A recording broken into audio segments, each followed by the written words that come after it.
Hi guys, this is Lola again. Ang dami ko na naman delivery galing sa Plants by Flipay.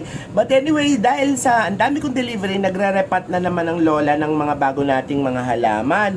Skumio, alam nyo ba, ang dami nagtatanong sa akin kung ano ang ginagamit ko para sa aking mga succulents at saka mga cacti na lupa. Well, kung regular na halaman dati, which is hindi na ako masyado nag-aalaga ngayon, garden soil lang at saka kung anong tuber-tuber lang na kitchen organic matter ang ginagamit ko. Pero kapag cacti and succulents, usually ang aking ginagamit ay organic material, 20%. Indoor ako guys ha, indoor ako, kaya yun talaga ang ratio ko. Pero kapag outdoor ka, pwede sigurong 50-50. Pero ako, since indoor ako, iniiwasan ko ang fungus. Kaya 20% organic material. Ibig sabihin, yung mga bagay na nabubulok like rice hull na nagpo-provide ng sustansya, mga coco peat, at saka may sikreto ang Lola. And then the rest is yung inorganic material, which is yung tinatawag nating pumice. Pumice lang ang ginagamit ko. Ayoko kasi nung iba yung isa yung puti, nakalimutan kong pangalan eh. Pero ako pumice lang. I use 2 types of pumice. Yung isa, may tawag na matanghito, ayan ah. Tapos yung isa naman, mongo size, ayan. So, i-compare natin sila. Ayan. Yan ang ginagamit ko. Kino-combine ko yan sila for absolute drainage ng inyong mga halaman. And then if you are doing indoor sa inyong mga cactus and succulents, please always have terracotta pot. Ito talagang isang requirements ko kapag indoor grower ka.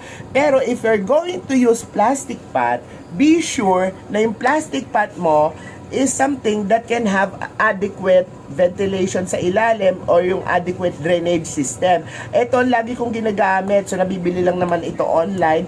Paborito ko ito kasi tignan nyo naman oh. Grabe, di ba? Pinupuno ko ng pumice yung ilalim para hindi lumabas yung ibang part ng soil. Tapos, tignan nyo naman sa gilid, meron pa rin siyang gano'n, no? Kaya paborito ko tong pot na to.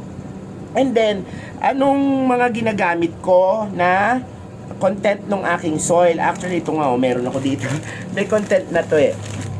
Sinabi ko na nga sa inyo, rice hull. Pero hindi ako gumagamit ng carbonized rice hull kasi based on my experience, pagdating sa indoor, nag-a-accumulate ng moisture ang carbonized rice hull. Kaya ang ginagamit ko, dried rice hull lang. Nagpapakuha ako sa probinsya, tapos dinadala nila ako dito ng kilo-kilo lang, ganun. Siguro mga kalating sako, minsan yung 25 kilos na sako, pinupuno nila. Yun ang ginagamit ko. Kahit sa ibang halaman ko, yun din ang ginagamit ko. Yung secret na sinasabi ko sa inyo is ito.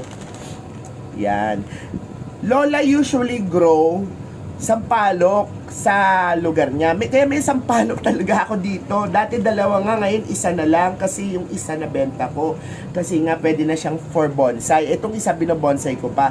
Ang dahon kasi ng sampalok, napakaliit na ng mga dahon niya, tapos madali siyang matuyo, madali siyang mag-brown. At saka seasonal talaga siya, nagbabrown siya kusa. Kalimutan mo lang siyang diligan, maya-maya magbabrown na, pero hindi naman siya namamatay.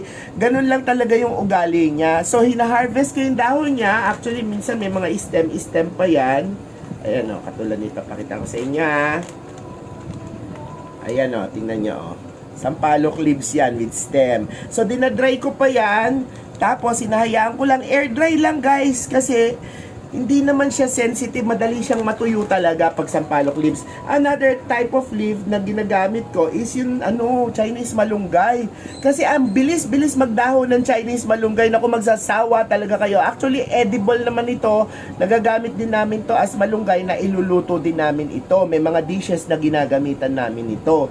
Tapos, dinadry ko lang siya, ini-air dry ko. Pagka nakaganyan na siya at dry na, makita nyo naman, wala na siyang moisture. Kahit i-plastic nyo siya, yun ang sign na wala na talaga siyang moisture. Isil nyo siyang ganon, walang nagmo-moist, hindi lumalabo yung plastic, ibig sabihin, ready na siya para incorporate nyo. Remember, 20% yung ating organic material. So, yung organic material natin, kasama ito. Ngayon, another organic material na ginagamit ko, ito, ayoko nung isa, yung kung may makikita kayo, yung ready na, yung nakababad na, yung parang moist na sa Ramgo, meron brand na gano'n na nakatimpla na, kumbaga, ayoko nun. Kasi hindi natin sure kung anong tubig ang ginamit nila doon. At saka ba, pag matagal na sa stock room nila, makikita nyo nagmo-moist na siya, parang nagkakaroon na siya ng amag. Kaya ayaw ko. So ang prefer ko talaga itong dry na to kasi ito, pressurized ito. Ibig sabihin, sa processing nito, parang nai-sterilize na rin siya. So ako na yung nagre-rehydrate sa kanya. Ginagamitan ko siya ng it's either distilled water or mineral water. Yun lang, sa initial lang naman. Tapos, kapag nasa halaman na siya, pwede na ninyong gamitin yung tap water natin. Pero kailangan 24 hours, nakaipon na kayo, tapos hahayaan nyo muna siya. Para at least mawala yung mga chlorine or kung ano may yung organic substance na nandoon na nagkakaroon ng mga organic salts. Kaya minsan yung mga paso mo, malaman mo na lang para may mga puti-puti sa gilid. But anyway, yun yung mga ginagamit ng lola. Minsan, pagka medyo rich ang lola, ginagamitan ko siya nung yung peat moss, ganon. Minsan lang, pero pag available lang naman. Minsan nakakakuha kasi yung lola ng mura noon sa Ace Hardware. Minsan, pinapakyaw ko. Gumagamit din naman ako ng peat moss, especially sa mga mamahalin nating cactus at saka succulents. Actually, ito, Dorstinea. Kaya lang, medyo kaka-deliver lang. Papagandahin ko to, i-rehydrate ko to ulit. Tapos, i-mix-mix nyo lang siya, kuha kayo ng ganto, o kaya kuha kayo ng plastic na ganto, kalog-kalog nyo lang, and then ready na kayo para sa tataniman ninyo. Yung usual ng mga ito, yung pinakamalaking matanghi ito, yun ang pinambabara ko sa butas. Tapos dito naman, nilalagyan ko muna ng pumice sa ilalim. Usually, yung matanghi ito ang ginagamit ko. Hindi yung, hindi yung tawag nito, monggo na ganito. Kasi ito, lumulusot kahit anong gawin mo, lulusot yan sa ilalim. Tapos bago ko siya lalagyan ng mixture. And then, ayun, pwede mo nang ipat lahat ng mga succulents mo or tsaka mga cacti nyo. Pakita ko sa inyo to, ang ganda talaga nito. Gandang-ganda talaga ako dito. Di ba? Pero hindi naman papadaig ito. Yan, Plants by Flipay. May FB page siya, ha? Puntahan nyo. Pagka nagsila live selling siya, naku, ang sarap mag-mine, nakakagigil. Kaya lagi na uunahan ng lola niya, ng mga kabataan niya, makamine, kala mo, mauubusan lagi.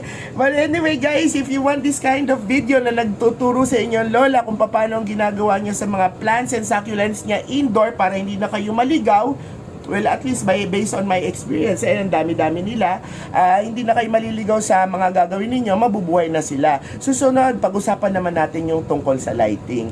And if you like, ngayon, yun na naman ako, paulit-ulit. If you like this kind of video, please do like, share, and subscribe to your Lola's page and channel, and paki-hit yung notification button. It's always your Lola with an H, L-O-L-A-H, Bong Lim. Kahit saang platform yan, it's the same everything. So, remember, and always remember, happy plant, happy life.